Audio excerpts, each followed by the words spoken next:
ආයුබෝවන් හැම දිනාටම සත්‍ය දෘෂ්ටිය ජ්‍යොතිෂ විශ්ලේෂණය වෙත ඔබ සාදරයෙන් පිළිගන්නවා.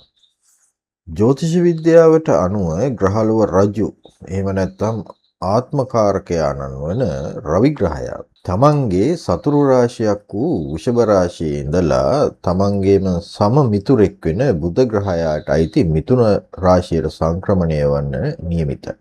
මේ මහා ග්‍රහමාරුව සිද්ධ වෙන්නේ ජූනි මාසේ 15 වෙනිදා. මිථුන රාශිය කියන්නේ බුද්ධිය, sannivedanය, ව්‍යාපාරික ඥානය සහ කතිකත්වයේ පාලනය කරන රාශිය. රවි ග්‍රහයා මේ රාශිගත වීමත් එක්ක මුළු මහත් සමාජයට වගේම ඔබේ ලග්නයට මේක බලපාන්නේ කොහොමද? කවුරුන්ද මේකෙන් කෝටිපතියන් වෙන්නේ? කාටද අපල උදා වෙන්නේ? අපි ලග්න 12ටම වෙන වෙනම මේක ශාස්ත්‍රීය විග්‍රහ කරලා බලමු. මේෂ ලග්නය. මේෂ ලග්න හිමියන්ගේ රවි ග්‍රහය ගමන් කරන්නේ 3 වැන්න වූ වික්‍රම ස්ථානයට. මේක ඔබට ඊටාම සුබදායක කාලයක්. ඔබේ පෞරුෂය සහ ධෛර්යය ඊටමත් ඉහළ යනවා. රැකියා ස්ථානයේ තිබූ බාධා ඉවත් වෙලා උසස් නිලධාරීන්ගේ ප්‍රශංසාවට ලක් වෙනවා. කෙටි ගමන් බිමන් බහුල වන අතර ඒ හැම ගමනකින්ම ඔබට වාසි සැලසෙනවා. සහෝදර සහෝදරියන්ගෙන් නොසිතූ උදව් උපකාර හිමිවන කාලයක්. වෘෂභ ලග්නය. වෘෂභ ලග්න හිමියන්ගේ රවි ග්‍රහය දෙවැන්න වූ ධනස්ථානයට පැමිණෙනවා. ව්‍යාපාරික කටයුතු වල නිරත වන අයට නොසිතූ ධනලාභ සහ නව ආදායම් මාර්ග පෑදෙන සුබ කාලයක්. හැබැයි මම ඔබට එකක් කියන්න ඕනේ. රවි දෙවැන්නේදී ඔබ කතාව ටිකක් සැරපරුස වෙන්න පුළුවන්. එහෙනම් පවුලේ යාත් එක්ක කතා බහ කරද්දී ඉවසීමෙන් කටයුතු කරන්න. නැත්තම් අනවශ්‍ය කතාබස් ඇති වෙනවා දුරදිග යන පුළුවන්. මිථුන ලග්නය. මිථුන ලග්න හිමියන්ගේ ලග්න භාවයට මේ කියන්නේ පළවැන්නට තමයි රවි ග්‍රහය පැමිණෙන්නේ. සමාජය තුළ ඔබ කැපී පෙනෙන කීර්තිමත් චරිතයක් බවට පත් වෙනවා. නායකත්ව ගුණාංග ඉස්මතු වෙනවා. ව්‍යාපාර පටන් ගන්න හොඳම කාලයක්. හැබැයි රවි කියන්නේ උෂ්ණාධික ග්‍රහයෙක් නිසා මේ දිනවල තදබල හිසේ කැක්කුම් හෝ ශරීරයේ අධික උෂ්ණත්වයේ වැනි සෞඛ්‍ය ගැටලු ඇති වෙන්න පුළුවන්. ශරීර සෞඛ්‍ය ගැන සැලකිලිමත් වෙන්න. කටක ලග්නය. කටක ලග්න හිමියන්ගේ රවි ග්‍රහය ගමන් කරන්නේ 12 වැන්න වූ වැය ස්ථානයට. මේ කාලයේදී ඔබට අනවශ්‍ය වියදම් අධික වෙන්න පුළුවන්. ඒ නිසා මුදල් පාලනය කර ගැනීම ඉතාමත් වැදගත්. හැබැයි ඔබ විදේශ රැකියාවකට යන්න බලාපොරොත්තු වෙමින් ඉන්නවා නම් හෝ විදේශ ප්‍රවේශ පත්‍ර වීසා බලාපොරොත්තු වෙමින් ඉන්නවා නම් මේක සුබ කාලයක්. සෞඛ්‍ය පැත්තෙන් ඇස්වල ආබාධ ඇති වෙන්න ඉඩ තියෙනවා. ඒ හින්දා ප්‍රවේශමෙන් ඉන්න. සිංහ ලග්නය. සිංහ ලග්න හිමියන්ට මේක තමයි උදාවන වාසනාවන්තම කාලය. ඔබේ ලග්නාධිපති වන රවි ග්‍රහය 11 වැන්න වූ අයස්ථානයට පැමිණෙනවා. මේකෙන් මහා ධනයෝග ඇති වෙනවා.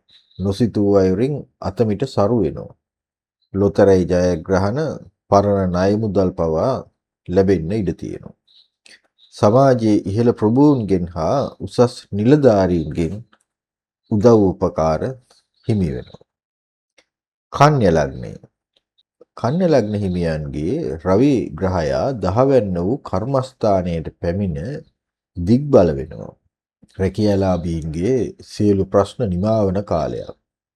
රැකියාවේ උසස් වීම, වැටුප් වර්ධක හෝ ඔබ බලාපොරොත්තු නැව රැකියා අවස්ථා හිමි වෙනවා.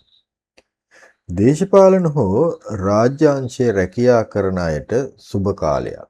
ව්‍යාපාර කරන අයට Tamanගේ ව්‍යාපාර දියුණු කරගන්න පුළුවන් වෙන වාසනාවන්ත කාලයක්.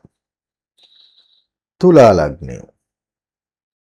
තුලා ලග්න හිමියන්ගේ රවි ග්‍රහය 9 වැන්න වූ භාග්‍යස්ථානයටයි පැමිණෙන්නේ. ඔබ කරන කියන හැම දෙයකටම දේව ආශිර්වාදය සහ වාසනාව මතුවන කාලයක්. උසස් අධ්‍යාපන කටයුතු වල නිරත වන දරුවන්ට ජයග්‍රහණ හිමි වෙනවා. ආගමික කටයුතු වලට සිත ඇදී යනවා. Tamanගේ පියාගේ දේපල ලාභ හෝ පියාගෙන් විශාල උදව් උපකාර හිමිවීමට නියමිතයි. වෘශ්චික ලග්නය. වෘශ්චික ලග්න හිමියන්ගේ රවි ග්‍රහය අටවැන්නටයි පැමිණෙන්නේ. මේකෙන් ඔබට හදිසි ධන ලාභ, ඒ කියන්නේ රක්ෂණ මුදල් හෝ පරම්පරාගත උරුමයන් ලැබීමේ ඉඩක් තියෙනවා. හැබැයි සෞඛ්‍ය පැත්තෙන් පීඩා එන්න පුළුවන්. විශේෂයෙන්ම හෘද රෝග, ලේ ගමනාගමන පද්ධතිය ආබාධ හෝ ලේ විෂවීම වැනි තත්ත්වයන් ගැන සැලකිලිමත් වෙන්න ඕන. විශේෂයෙන්ම රියපදවද්දී ප්‍රවේශම් වන්න. ධනු ලග්නය. ධනු ලග්න හිමියන්ගේ රවි ග්‍රහය 7 වෙන්නට පැමිණෙනවා. හවුල් ව්‍යාපාර කරන අයට අලුත් ගිවිසුම් වලට එළඹෙන්නට සහ ලාභ උපයන්න හොඳ කාලයක්. හැබැයි විවාහ ජීවිතයේ ඇතුලේ පොඩි මතභේද රණ්ඩු සරුවල් ඇති වෙන්න පුළුවන්. රවිගේ උෂ්ණ ගතිය නිසා සහකරු හෝ සහකාරිය සමග කටයුතු කරද්දී ඉවසීමෙන් සහ අවබෝධයෙන් කටයුතු කරන්න. පවුලේ සාමය රැක ගන්න එය උදව් වෙනවා. මකර ලග්න. මකර ලග්න හිමියන්ගේ රවි ග්‍රහය පැමිණෙන්නේ 6 වෙනිදට. සතුරන් අඩපනවන, සතුරන් පරදවන කාලයක්. ඔබ නඩුහබවල පැටලිලා ඉන්නවා නම් හෝ තරඟ විභාග වලට ලැහැස්ති වෙනවා නම් අනිවාර්යයෙන්ම ජය ලබනවා. තිබුණු ණය ප්‍රශ්න වලින් නිදහස් වීමට මඟ පෑදෙනවා. හැබැයි ඇඟේ පැතේ අධික මහන්සිය සහ උණ රෝග වැනි දේ ගැන සහ සෞඛ්‍ය ගැන සැලකිලිමත් වන්න.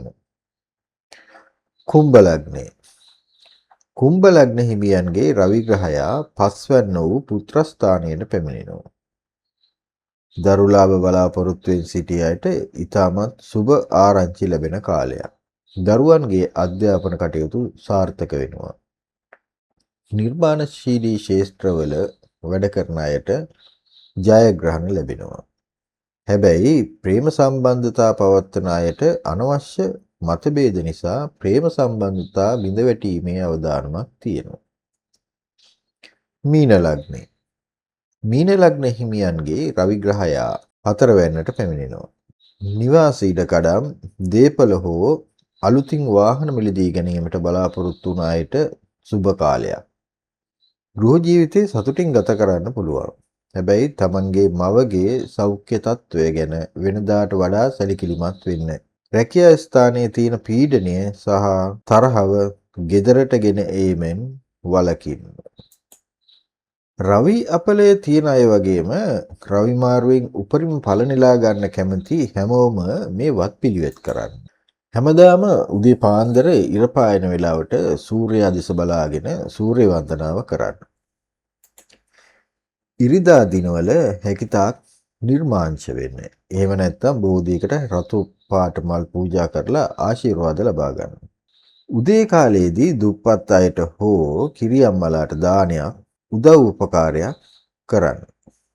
ඔබ සැමට මේ මිථුන රවි සංක්‍රමණය ਸਰව ප්‍රකාරයෙන්ම සාර්ථක වන වාසනාවන්ත කාලයක් වේවා කියලා ප්‍රාර්ථනා කරනවා.